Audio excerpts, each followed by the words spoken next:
सभी भाइयों को प्रणाम। जय हिंद। कैसे हैं आप? मैं हूं राजेश शर्मा और आप देख रहे हैं मेरा YouTube चैनल राजेश गुरुजी। भाइयों, अगर आप चैनल पर नए हैं तो जल्दी से चैनल को सब्सक्राइब कीजिएगा, बेल आइकन को प्रेस कर दीजिएगा, जिससे आगे आने वाली वीडियो का नोटिफिकेशन आपको मिल जाएगा।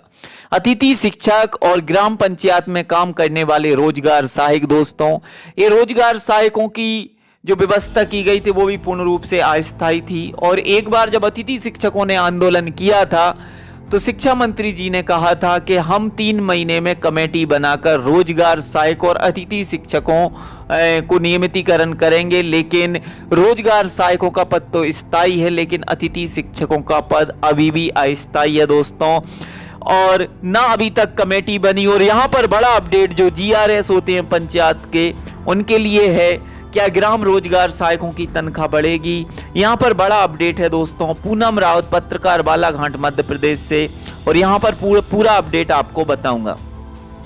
किसी भी विभाग का कोई भी कर्मचारी हो, वह हमेशा सरकार के साथ, योजनाओं के साथ कदम ताल करते हुए कार्य करता है। कर्मचारी इसी कोशिश में लगा रहता है कि उसे जो जिम्मेदारी दी गई है उसका वह भली भांति से निर्वहन करे। कर्मचारी तो शासन प्रशासन की सोच के साथ चलता है, लेकिन कई अफसर पर सीधे तौर पर यह दिखाई देता है कि सरकार जिम्मेदार नेता और राजनीतिक दलों को कर्मचारियों में सिर्फ वोट बैंक दिखाई देता है।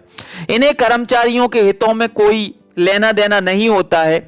आज लगातार महंगाई बढ़ रही है। एक छोटे परिवार को भी अपने उदर पोषण करने के लिए एक ठीक ठाक बजट की जरूरत पड़ती है।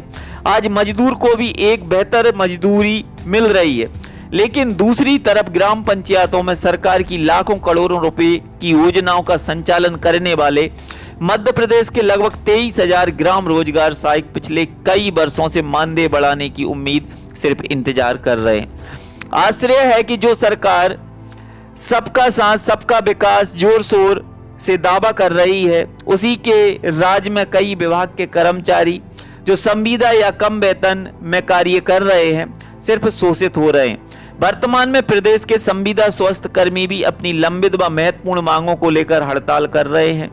स्वास्थ्य सुधार के क्षेत्र प्रदेश को अव्वल बनाने का दावा करने वाली सरकार संविदा स्वास्थ्य कर्मियों की मांगों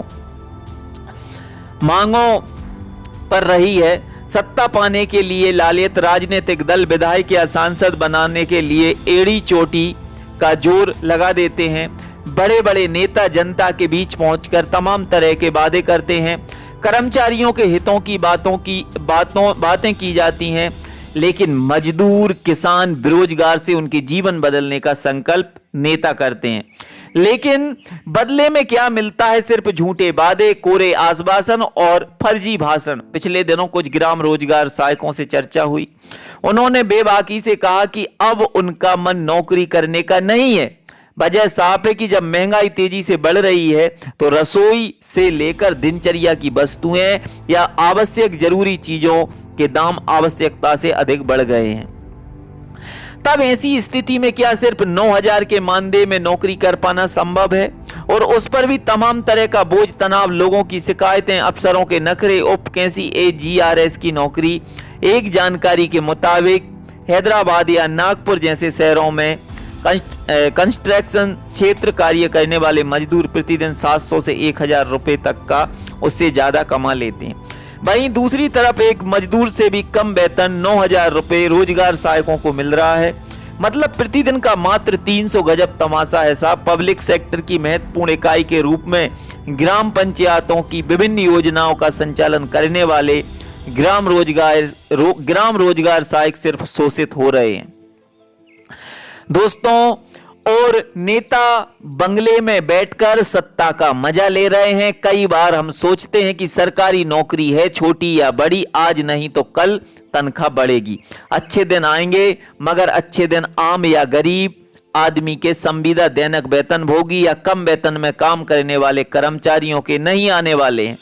अच्छे दिन तो मौका परस्त नेताओं और स्वार्थी राजनीतिक दलों के हैं। मैं हमेशा एक बात दोहराता हूं कि यदि यही पढ़े लिखे युवा जो ग्राम रोजगार सहायक बन गए, नौकरी ज्वाइन करते समय इन्हें जरूरत यह लगा होगा कि आज नहीं तो कल सरकार की अच्छी पॉलिसी आएगी और उनके दिन बदलेंगे, मगर ऐसा कुछ नहीं होने वाला है। यदि सरकार को अपने कर्मचारियों की चिंता होती तो कब से ग्राम रोजगार सहायकों की तनख्वाह बढ़ा दी जाती, उनके वाजिब हक उन्हें दे दिए जाते। ग्राम रोजगार सहायकों के पद पर कार्य करने वाले युवा यदि अपने 10-12 वर्ष किसी बेहतर प्रतियोगी परीक्षा के लिए देते हैं, फिर दूसरे फील्ड में तैयारी करते, तो आज उनकी जिंदगी कुछ और होती। लेकिन सरकार की गलत नीतियों का यही नतीजा है। मात्र 9,000 के मानदेय में मजबूरी के साथ ग्राम रोजगार सहायकों को काम करना पड़ रहा है।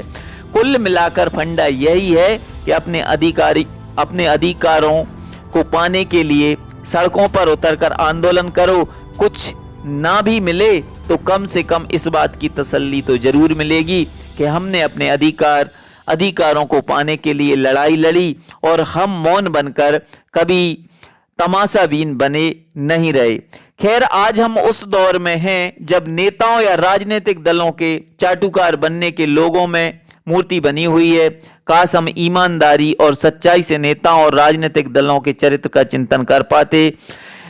दोस्तों, बहुत अच्छा लगा इनका अपडेट मुझे देखकर, और मैं इनसे कहना चाहता हूं, जो पूनम राव जी हैं, इन्होंने लिखा है कि इनसे भी दुखदाई जो पीड़ा है वो मध्य प्रदेश के अतिथि शिक्षकों की है। उनको दोस्तों और कम मानदेय मिलता है, 6 से 7 हजार, और उनका जो कार्यकाल होता है वो 12 महीने का नहीं होता, 9 से 10 महीने का होता है। तो दोस्तों, सभी की यही पीड़ा है, और आप क्या कहना चाहते हैं इस अपडेट को लेकर? मिलते हैं एक और नेक्स्ट वीडियो में, तब तक के लिए जय हिंद, जय भारत, वंदे मातरम।